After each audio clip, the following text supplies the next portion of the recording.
Hello, this is a book review of the book The Economic System of National Socialism, written by Abraham Barkai. I am Holger Schiele, professor of technology management and supply, and by education economist, and I'm reviewing this book. You can watch the slides, or you can also listen to the text. It should be working both of these. On the slides, you find references to page numbers. These refer to the German version of the book, which I have been using and just translated everything. But there's also an English version of the book. It's called Nazi Economics, Ideology, Theory and Policy, published by Yale University Press in 1990. Maybe not everybody has access to this book out of print, but it's really worth to consider it. And therefore, you might want to listen to this presentation. Now, recently, there has been a debate here in Germany about the question whether Hitler was actually a socialist. Right? In an interview, a politician said he wasn't a conservative, he wasn't a libertarian, he was this communist socialist guy. I mean, the party was called the National Socialist Party, so there would be some kind of a argument that he is a socialist. However, this was strongly contested. So let's see how we can actually classify the economic system which he installed. And first of all, we have to look at how did the economic system of National Socialism look like, and was it actually socialism? I would like to briefly summarize the findings based on the book of Barkai and then go into the details. We could argue that the National Socialist economic system was characterized by state control despite the retention of private property. So it's a hybrid between capitalism and communism. Von Pollius argues that actually this is typical for the fascist economic system, right? If we look at the coordination of economic activities can be done either by the state or by the market, by privates. And at the same time, the property could be by the state or private property. Now, if both the property is state-owned and the coordination happens by the state, we talk about socialism. If both of them are private, we are talking about capitalism. And if we have a state control and direction of activities while maintaining private property, this is characteristic to fascist economic systems, such as the one in Nazi Germany. More in detail, what happened there was that the state was actually planning and controlling the economy while maintaining the ownership structure intact, and also private profits was possible. Throughout the Nazi time, there was a gradual expansion of economic control through, for example, compulsory cartelization. Firms had to join it, and there was an increasing tendency to restriction and control. For example, right in the beginning, they had a price control commissioner, but later that one changed also its name into price formation commissioner. So determining prices is a clear departure from capitalist economy. The center of a capitalist economy is actually free price determination on the market. Now, that is why the National Socialist system was definitively not a capitalist system. And it exerted control, and we're going to look at this in detail. But the prices were controlled by these price commissioners, the wages by state trustees, and later they in fact prohibited wage increases at all. The competition among companies was restricted, for example, by these compulsory cartels. And quite interesting, profit was limited to 6% of equity. So while companies still had a kind of a formal ownership, they could not completely dispose on their property. Investments were also directed. There were 28 distribution agencies which had to approve or disapprove investments or even formation of new businesses. And last but not least, imports were strictly restricted by another 25 monitoring agencies. So the economic system they created was close to a closed trading state, like Fichte's model, the philosopher. Less than 5% import quota, so 95% kind of domestic. So this is really a departure from the capitalist system. And we should not forget, target of this whole was the preparation of war. 80 to 90% of the investments which have been done ended up in the war economy. We may also have a short economic assessment of the system, also following Barkai. We would argue that such a system is more efficient than clear and simple communism, because the ownership of means of production still continued. And this is a very important point. So companies could go bankrupt, so there's an incentive to some kind of internal efficiency. At the same time, departing from capitalism by, for example, restricting the price mechanism is really a step towards socialism. And this is the big problem. The big challenge of socialism, that economic calculation is not possible, because once you determine prices and they are not formed anymore by supply and demand, hence they do not reflect anymore the scarcity of offer, neither the will of the consumers and the wishes to buy something. This makes it impossible for determining where an investment should best be directed to satisfy needs. And by controlling prices and determining them, it is also not possible anymore to understand what are the real costs of a product. And that is why socialism is theoretically impossible and it's prone to fail and be inefficient. And this problem is not overcome by the fascist economic system.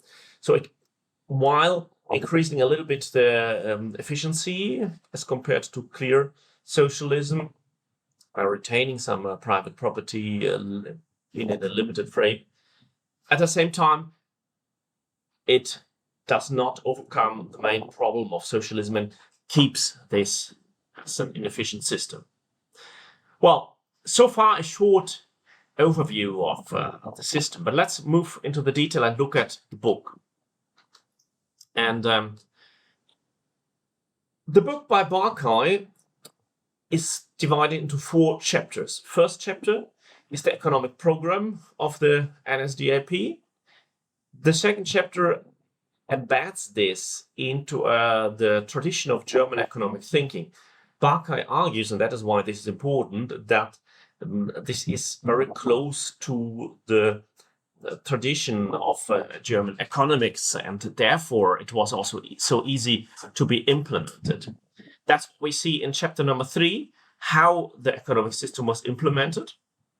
And finally, in chapter number 4, we then see the application during the war, as they call it, the conquest economy. In the end, I would like to offer a summarized classification of fascist economy in general. Let's look at who is talking, right? The classical idea, ethos, logos, pathos. What is being talked about? Well, this is how the economy of Nazi Germany was organized. How? Well, it is a book which is easy to read, yet based on a dissertation, but it's an expanded version of the dissertation of Barkai. So combining good readability with really scientific rigor. And ethos, who is the author? Well, the author, Ephraim Barkai, was born in Berlin and emigrated to Israel in 1938, where he lived in a kibbutz.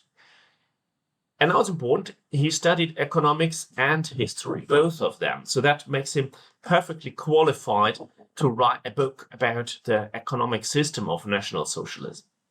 He received his doctorate in 1977 at the Hebrew University of Jerusalem for exactly this work, and created an expanded version published in 1988 in German and in 1990 in English. As far as I have researched, there are no current editions of the book, so you may want to buy it in an antique shop or just follow the summary presented here. Now, coming back to our original question whether the system was actually socialist or capitalist, let's briefly define these terms. A market economy, aka capitalism, is an economic system in which the multitude of plans of individual economic activities are coordinated on the basis of free price formation. Therefore, it's also known as a competitive economy or a competition economy. That's at least how Gigant defines it in his dictionary, which I own because I studied with these people. And they define socialism as a politically effective doctrine with the aim of reorganizing society on the basis of common ownership. So this is very important, the common ownership. There are a couple of further definitions, but I think we can distill the two core elements of socialism, which is the abolition of private property and the organization of society according to a central plan, right? And already from this we can see, because the private property in principle was maintained, the National Socialism, despite its name, wasn't a pure socialist system. Now, looking at the programmatic development of their ideology, it's always interesting to look at party programs. Sometimes people are surprised to see that parties actually realize their programs and what they have been writing about. And with Hitler and his party, this is a particular notable exception. Everything was explained beforehand. People would not believe this, but afterwards it came out that exactly they did what they planned to do. And this is also largely the case of the economic system. So it started in the 1920s with a guy called Gottfried Feder. He largely developed the model. And he distinguished between creative industrial capital and rapacious or stealing financial capital. So that's exactly something which disturbed them quite a lot. They wanted to even abolish the interest rate. Well, that's what they did not do. But everything else, which is already in the program since the 1920s, was really put into practice. And it's important, it also states that the NSDAP stands on the ground of private property. So that was clear right from the beginning. However, they rejected a free enterprise and free market pricing and requested wage setting, limited it to private property, profit to be set by the state and the general public, whatever that is. This model was also reinforced later in the 1930s by Gregor Strasser, who was a prominent figure in this area. He was actually so prominent that he was soon killed by other Nazis, presumably because being too strong and influential to Hitler, some people argued, but reiterated exactly the same idea. And Strasser is also standing behind the immediate action program from 1932, which they developed and put into practice. These are the famous Autobahn, the motorway, which they implemented. And in this, they took up an idea which was circulating around this Keynesian public spending to stimulate the economy. This was not purely a Nazi invention. For example, the trade unions had published the VTB plan, in which they argued for hiring 1 million unemployed people for large-scale public works. So this is a model which they took up. And as an interesting side remark, a guy called Wilhelm Lauterbach, already in 1931, wrote a mathematical formula for the purchasing power multiplier effect, which Keynes later published and became famous for that. So this is exactly the same model which we have already seen here in action before, and that is what they are taking up to implement, and that's what they did actually. Now, why was it possible to implement these plans very quickly and very radically? Barkai argues that this is so because they are just addressing ways of thinking and national statist tradition and economic thinking. This is how the main actors had been educated actually. And that is why, and it's quite interesting, that's why he also dedicates an entire chapter to developing the tradition of German economic thinking. I will not go into all details of that, read the book for that, but just highlight a few of them to make the point that the swift implementation was possible because the actors were used to this way of thinking and really embraced it. A common starting point for that is the Prussian state philosopher Gottlieb Fichte. He wrote the memorable book called The Closed Trading State. Here on the slides, I actually put a picture of the house of Mr. Fichte back in the 18th century. So that is looking as German as it could be, the timber frame house, right? Just as a small gadget. But that's where he wrote The Closed Trading State, in which he advocated for a state-directed economy activity for the benefit of the common good, not the individual good, but the common good as a collective way of looking at things. He also introduced this idea of self-sufficiency, a romanticized view of agriculture. That is something which we have been seeing coming back with the Nazis strongly. Then there were other people like Adam Müller and Friedrich List. List, for example, which became famous for his idea of protecting infant industries, but he was also writing a book on the national system of political economy, which was focused on state dirigism. That's the typical approach. Also, the German historical school of national economics. It rejected the more British, nowadays called classical economics view, which tried to develop universally applicable economic theories and argued that the local and national conditions are very important for understanding economic development. I'm not saying that this is automatically leading to a national socialist logic or fascist logic, but if you give place for the local and the national, there's an intellectual bridge to a more national policy. Further authors in the same direction, one particularly remarkable, Rathenau. He became more known as German foreign minister, who was murdered later for the argument of being too conceding to Americans, but actually what he wrote is a book on social economy, Gemeinwirtschaft, or text, together with his employee Möllendorf. Rathenau was also the boss of AEG, a large electric company, which at that time was the big rival of Siemens, so an industrialist, but also with a lot of political activities. And during the First World War, had experience in planning. I think we cannot overemphasize the influence of the experience of the First World War on economic development, because many states, not only in Germany, for the first time departed from a relatively liberal and low intervention state to a planning economy, in a war economy. And later then they took over this experience. And that's exactly what Rathenau did. So he developed a model where state allocation of production factors is advocated for.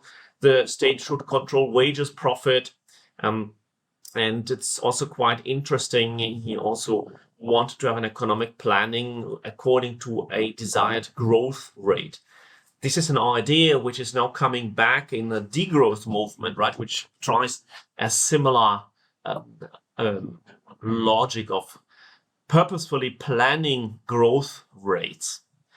Now, Strasser, which is the brother of the famous Strasser, clearly also stated that this Rathenau idea was a precursor of fascist ideas, who actually anticipated state socialism in the war economy. So these are the basis of that. And one last remark, and that is also important to understand the system. This is from Sombart's book from 1932, German Socialism, in which he reacts to the critic that maybe such a system, a socialist system, is not the most efficient one. And he says, if, therefore, and I quote, the main disadvantage of eliminating capitalism is said to be a slowdown in technical and economic progress, we respond that we would see this as a blessing. Now, again, this resonates very much nowadays with the degrowth logic, but at that time, it points out to an important thing.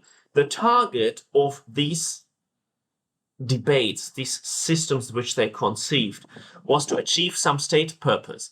And it was not primarily to the target of making individuals rich, right? So this was subdued to a collective prosperity, whatever it is being defined. And that is the ideological background against which this Nazi system, which has really fully implemented this fascist system into self-sufficiency, planning, collective goals. These things were common to the main actors which were supposed to enforce it. Well, so now we come to chapter number 3, the implementation of the system. So how did they, in just a very short period of time, from 1933 to 1936, we should argue, implement their economic model and completely transform the economy? So this is a remarkable thing and poses a lot of questions like, how was this possible? And we have already seen that the mental frame, the ideology, was already present. And there's also a technical reason how they made this. And that's what we see on the organizational scheme of the economy. In fact, the ministry, the economic ministry, was using associations, professional chambers, estates as a kind of a transmission system, a transmission belts to reach out to the smallest economic units, to small companies or handicrafts, etc., etc. All had to be organized into these associations.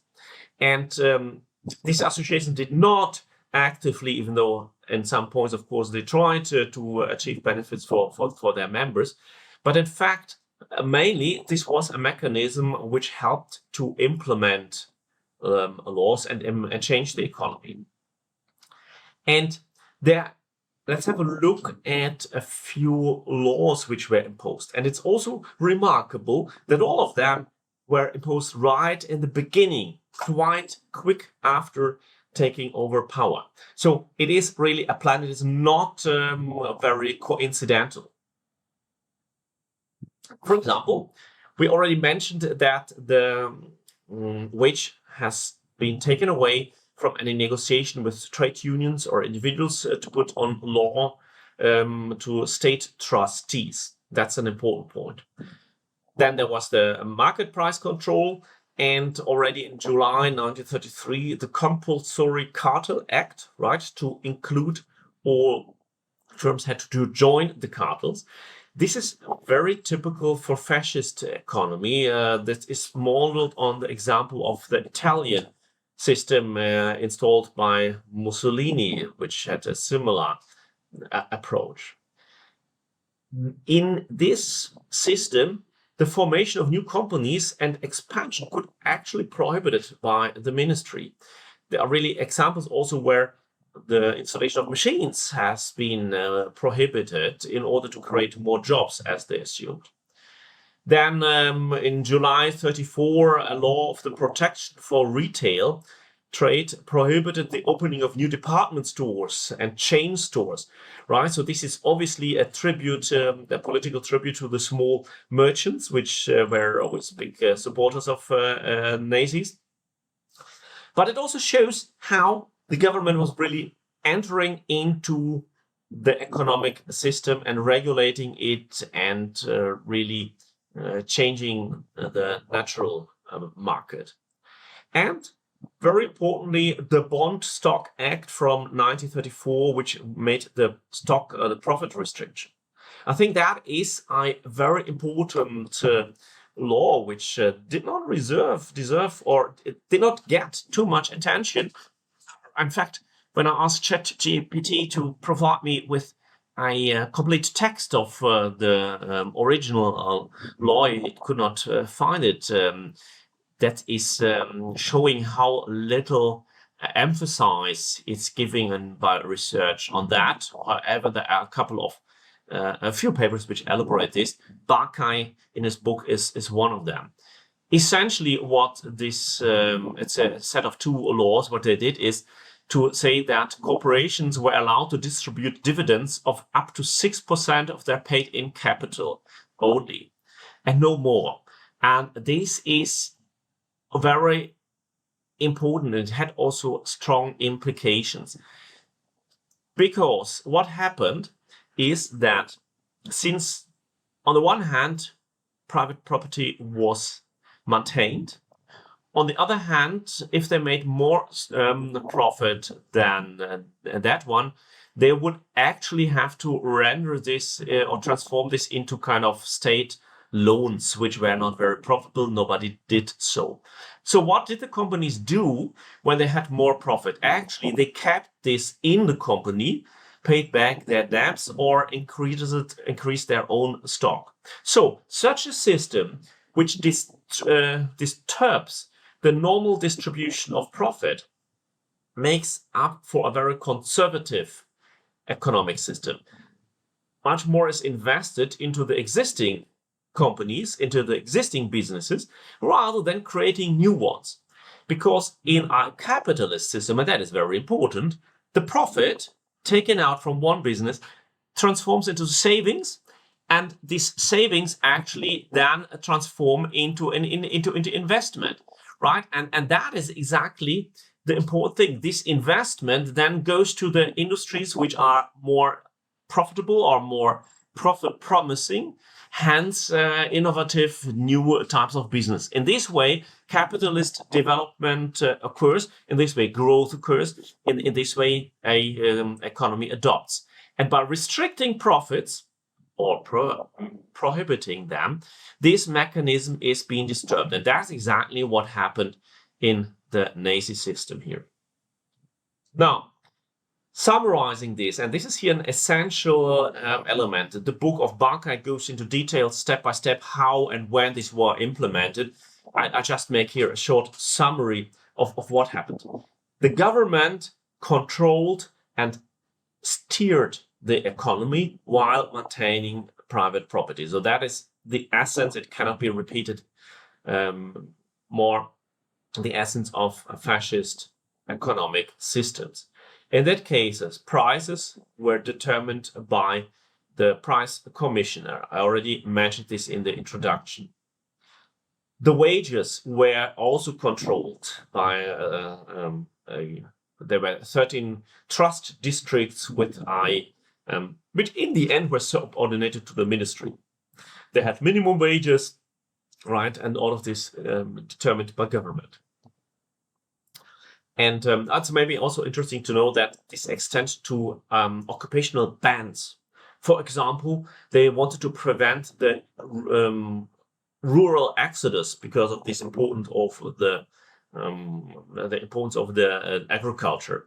By the way, Barkai has 20 pages on exactly the agriculture. I have been jumping over this, but you can read this, how they tried to foster agricultural production, which obviously makes sense if you want to be autark. Now, this all did not work. Still, it was more attractive to work in industry, and they had a labor force moving from the countryside to the cities, and they tried to avoid this by accepting a ban, an occupational ban, so nobody could hire some rural workers who would come to the city. So this is also typical for fascist, and this is actually typical for socialist systems, right? You cannot have a free movement of labor in a socialist planet economy, because of the people which are supposed to work in some kind of factories are not there. The whole plan does not work, and you cannot steer with it. So it's not compatible with freedom of movement, and that's exactly what we saw here as well. Now, wages have been determined. Foreign trade has been limited. There were 25 industry-specific licensing agencies, so everybody who wanted to import something had to get a permission for that. And this permission were only considered if it was really supportive to the government's policy. Investments, I already mentioned this. This is here the return on capital, which is limited, at least for capital companies. And the Ministry of Economics could approve new investments and restrict them. This also happens. So companies were not free to invest in a way as they wanted, right? But they had to do this in a way the government prepared. So this was another way of steering the economy. And last but not least, of course, the banking system was also controlled by the state. The central bank was not independent, but state-owned. They set the interest rates, for instance. There is this a famous case when they refinanced the municipal debts, which had typically had bonds of 6% interest rate, and they made a kind of an obligatory exchange for bonds which only yielded 4.5%. So all of this is against the investors. Bottom line, a complete state-steered economy with one purpose. From a company perspective, just to summarize and explain this very clearly, there was this hybrid system, right? On the one hand, a company would have their costs being strongly determined by, for example, the state set wages. Of course, they could still define how many people they would employ and use to some extent, right? So they could increase their efficiency. Now, the sales price of their goods was also to large extent set up by the state. So in this frame, from the one hand, the wages and other prices were determined and their sales price were determined. Within these parameters, they could manage and try to efficiently organize their company. So the return on capital, the 6%, that was similar to a capitalist system, right, which could transform into savings, which could go into investments. But if they had more surplus than that, they would normally not use this for paying their shareholders, but keep it in the company for expansion investments. And all of this was still under the proviso of investment approval or import approval, etc., etc. So that's how, from a business administration perspective, the system was looking like. No free market, no capitalism, clearly. But again, no full socialism, because they could still go bankrupt. They could determine some parts. So just to recapture this and then check our basic question on the nature of the fascist economic system. Here, a short summary of what makes up for capitalism from Mises. Here, I quote: "All production must be geared to the wishes of the consumer as a market economy." Now, this clearly was not the case in fascist economy. The government determined, for example, they explained that consumer goods should not be bought so often and therefore restricted investment in textiles, by the way. Continue the quote. If it does not meet consumer requirements, it becomes unprofitable business in a market economy. This ensures that producers conform to the will of consumers, and that the means of production pass from the hands of those who are unwilling or unable to produce what consumers demand to those who are better able to direct production. So this is why it's called a competition economy. Now, this competition has been limited in National Socialism system. Think about the cartels, think about price determination, and it was clearly articulated that it did not want to have a cutthroat competition among the companies. And therefore, this efficiency element has been lost. The master of production is the consumer, so the sovereignty of the citizens. This is exactly what we have in a capitalist society, not so in National Socialism, where the consumers could not freely determine what they wanted to buy. And a remarkable quote here again from von Mises. From this point of view of a market economy, the national economy is a democracy, or the market economy is a democracy, in which every penny represents a vote. It is a democracy with an imperative mandate from the representatives that can be revoked at any time. Now, needless to say that this element of a market economy as actually being a consumer democracy, this element was not present anymore in the Nazi system. Systematically comparing the nature of the system, and after that we are going to look at the implementation during the war at the end. If we compare capitalism and fascism and socialism, we see that fascism is definitively a hybrid system in between. It shares a lot of elements with socialism, but also some with capitalism or some capitalist elements. But the most important one, the price formation in a capitalist system is by supply and demand on a free market. Both in fascism and in socialism, it is set by the state. And this is fundamental. That is why the fascist system leans more clearly towards socialism than it does towards capitalism, because the central element, the central capitalist element of price formation is taken away. And therefore, in fascism, such as in socialism, prices do not reflect demand information, nor do they reflect scarcity information. So they cannot be used for investment directions, really. The wages follow the same set here. They are in fascism and socialism set by the government. Resources in a socialist system are clearly plan determined. In the fascist system, at least they need an approval. So it's an in-between situation. In capitalism, resources are allocated to those people who can pay for them and use them to the best benefit of all. The production volume in a capitalist society, as in a fascist society, is determined by the company, right? That is where it leans a bit towards a capitalist model, not to a strict plan like in socialism. Is there competition? In socialism, there's no competition. In capitalism, yes, it's a competitive economy. And in fascist economy, to some extent, right? There are the cartels. But still, if a company was completely inefficient, it could file for bankruptcy. So that makes where some efficiency increasing elements on a macro level are included. And this goes down to the profit, right? In a capitalist society, profit can be used for savings, for investments on the wish of the owner. And in fascist society, this was only partially possible, and in socialist society, it's not possible at all. So again, I hybrid here. But the bottom line is that is an economic calculation possible? In capitalist society, it is possible. We can determine what are the real costs of any product.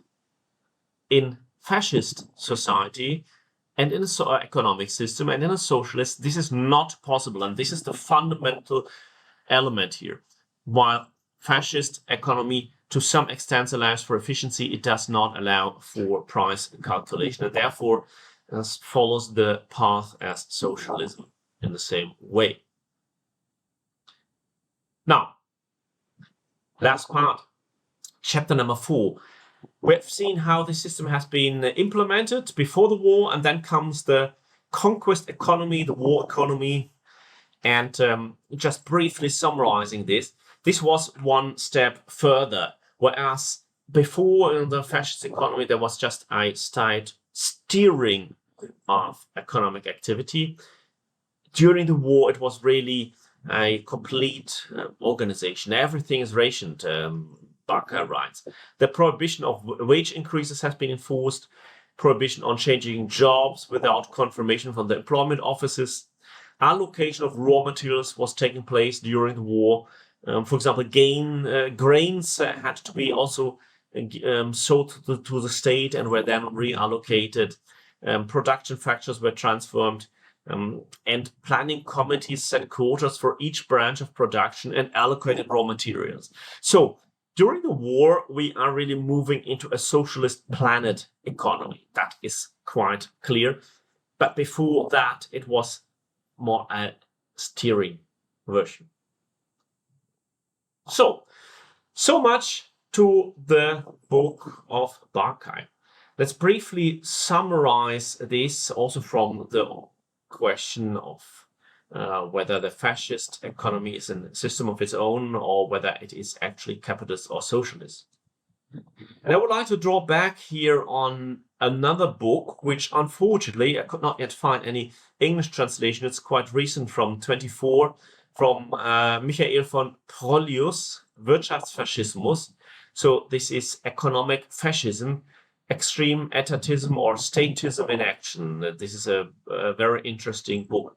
For those who have access to the German language, it's recommended to read that one as a compulsory or as a complementary to Barkai, because Prollius also looks at the Italian fascist economic systems, just to reveal that it is very similar to the Nazi system, and therefore he generalizes it as a fascist economy. And he summarizes it in the following way, and there is very little to be added to this. Quote, in a fascist economy, the government exerts a controlling influence that goes beyond regulation and influences and controls both investment and industries. Right? So this is exactly what we're seeing. In a liberal market economy, the government in the maximum regulates dangerous activities. And in a fascist economy, it intervenes and steers the economy how it should develop. Further, unlike in a planet economy, however, the economy is organized rather than dictated in minute detail according to a plan. So that's where it's different from a pure socialist economy. They did not, before the war, allocate exact quotas to each company and what they should produce. So this is the hybrid system. But it's organized and they could not produce anything they wanted if it was not according to the general plan of the government. Further, the fascist economy is an anti-market. This is very clear. They try to avoid market, they make cartels and so on. It's an anti-free trade economy, clearly, right? Autonomy, no free trade, only if it's necessary. It's nationalistic with aspirations towards self-sufficiency as part of a zero-sum game. That is exactly the assumption, the underlying assumption. They do not understand the idea of trade as beneficial for all involved parties, but see it as a zero-sum game. And actually, it is a supply economy for state purposes. This is also quite important. It's state purposes or for the society, which is just another term for state. And this is the limitation now, but uses profit-seeking and entrepreneurial activities for coordination purposes, for micro-coordination purposes. In that sense, being a little bit more efficient. And Prollius also provides a nice concluding systematic comparison. He argues that economy can be classified either by the way how it coordinates itself, the economic activities. Either this is in a market where private and people make a deal if and only if both of them perceive a benefit from this. So this is a free market economy. This is coordination there. In a state coordination, the state makes a plan, either by directing or at least steering the economic activities. So we have these two possibilities. An economy can be organized by the state or privately free. And the other axis of the model here is the property. The property of the means of production. They can be owned by the state or remain private. And what we see, if the property is state-owned and the coordination is done by the state, we talk about socialism. If the property is private and private market coordination of economic activities takes place, we're talking about capitalism, which is synonym to market economy. And here we are now at the systematic embedding of the hybrid system. If this private property continues, the property continues to be private, but the state coordinates economic activities, then this is fascism. The economic assessment of that is that fascistic economic system, is probably a little bit more efficient than communism, because of the ownership of the means of production and some micro-efficiency, risk of bankruptcy, and so on. But it's less efficient than capitalism because it destroys the price mechanism and it destroys, therefore, the economic calculation and shares this caveat with socialist economies, and therefore is essentially, in the end, according to this logic, doomed to fail as well. Barkai concludes, in pure economic terms, such a system had to result in inefficiency of production factors and economic losses. Now, last slide. We should not conclude an analysis of the National Socialistic economic system without a short discussion on how such regimes, dictatorships, could be avoided in the future. And nice definition here of dictatorship from Enrique Poncela. Dictatorship is a system of government in which everything which is not forbidden is compulsory. That's more or less how the Nazi system was very nicely characterized.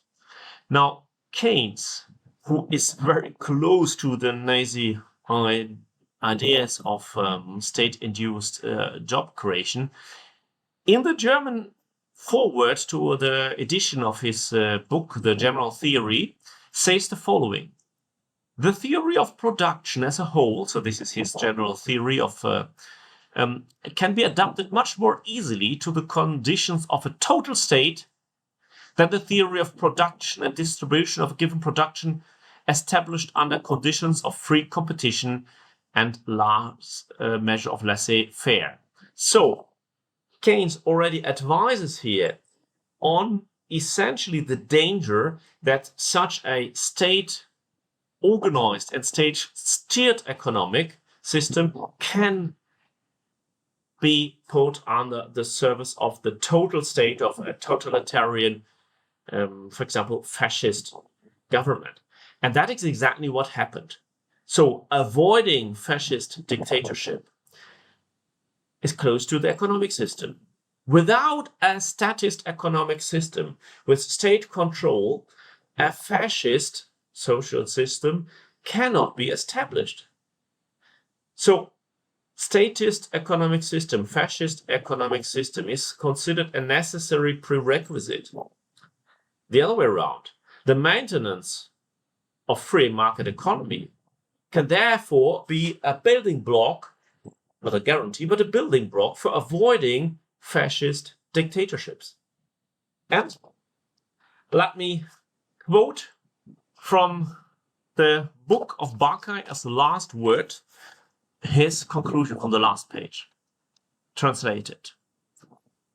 He argues that National Socialist, fascist economic system is not efficient, and therefore that the system could only be maintained in the long term at the price of permanent and intensified internal dictatorship and imperialist expansion abroad. Careful. In contrast, Barkai concludes, the concept of personal freedom for the individual in the economic sphere, as in any other sphere, was diametrically opposed to the economic system of National Socialism, which is collectivist. This insight should not be lost sight of in the comparative and experimental economic theory of our time and in the future. Thank you for listening, and feel free to read the entire book. It's worthwhile.